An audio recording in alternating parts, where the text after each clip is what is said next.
I thought my fiancé's father was a white-haired old man, but at the wedding, when I pointed to a tall, handsome man and asked him to marry me to escape my cheating fiancé, everyone was stunned. I like him, Dad. I can pass as your wife, right? I asked the man I barely knew, who was standing beside my father. He was silent, his alluring gray eyes stare at me intently, and the more I look at him, the more I realize how handsome he is. I haven't seen him before, I am sure of that. A face like his will be hard to forget, so I wonder who he is. Is he one of Dad's friends or Sebastian's acquaintance? Dad's furious voice shattered the moment. Atisha, take that back. Whispers and judgmental stares pressed in on me. Maybe I did sound insane, maybe even desperate, like a girl begging a stranger to marry her just to escape her cheating fiancé. Why, Dad? Are you ashamed your daughter proposed to someone she barely knew? Do I sound like a disgrace to you? My voice shook, but I didn't back down. Yes, I am ashamed. How dare you propose marriage to your boyfriend's father? The world froze. My eyes darted to the man beside him, Sebastian's father. Damian Volkov? That couldn't be. I'd always been told he lived abroad. Sebastian had spoken of him, bragging about how brilliant and ruthless he was in business. Dad admired him too, but this man wasn't what I'd pictured. He wasn't an old tycoon with gray hair. He looked young, powerful, dangerously magnetic. Dad tried to cover for me. I'm sorry, Mr. Volkov, my daughter didn't mean it. She's just upset with your son. But Damian never looked away from me. His stare pinned me in place until, suddenly, a low, rich laugh broke the silence. He stepped forward, each click of his shoes echoing like thunder. Everyone grew quiet, and when he stopped in front of me, his presence consumed the air. When do you want to get married, Atisha? My heart slammed against my ribs. He was serious. Somehow, I managed to smile, as soon as possible. He offered me his hand, and without thinking, I took it. Dad called my name. Sebastian shouted at me to stop, but I ignored them all and let Damian lead me out of the church. His luxury car waited outside. He opened the door, and I slipped in. Sebastian ran after us, but Damian hit the gas, leaving him behind. I couldn't help but laugh. This is fun, I murmured, watching Sebastian fade in the distance. Inside the car, I sneaked glances at Damian, broad shoulders, strong jaw,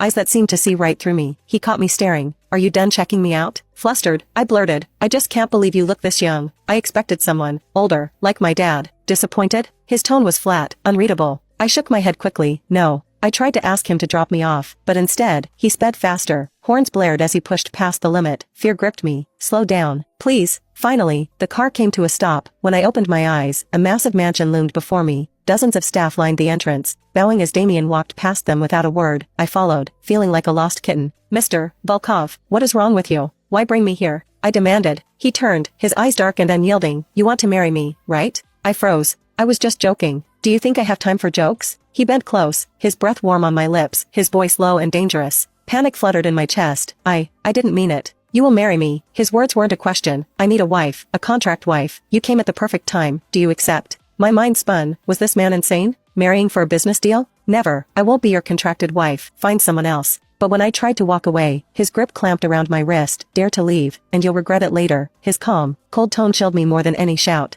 I just need to close a deal, he explained casually. The client trusts married men more. My company comes first. Atisha, I'll do whatever it takes. I glared at him, even if it means marrying your son's bride? His jaw clenched, eyes darkening, but he didn't let go. I get what I want, always. His next words slithered into my chest. Don't you want revenge? They humiliated you. Don't you want to make Sebastian and his mistress pay? The thought tempted me, but I wanted more than revenge. If I was going to agree, I'd set the terms. I lifted my chin. Fine, I'll marry you, but with conditions. He waited silently, eyes locked on me. You'll pay my mother's hospital bills until she recovers. When this ends, you'll give me a house far away, where I can start over with her. And most importantly, you'll never touch me without my permission. I will not be your convenience. He studied me, then released my wrist. For a moment, I thought I'd won, but he leaned close again, his lips hovering near mine, his voice a dangerous whisper. Don't worry, Atisha. I have high standards for the women I take close. His gaze slid over me, dismissive, and heat rushed to my cheeks, not with relief, but insult. I wasn't his type. I should have been glad. Instead, I felt a sting deep inside. Before I knew it, my fingers tugged at the strap of my wedding gown, sliding it down my shoulder. His eyes widened, his forehead creasing. What are you doing? He sounded angry, but his stare lingered on me. I stepped forward, lifted his chin so he'd look me in the eye, and whispered,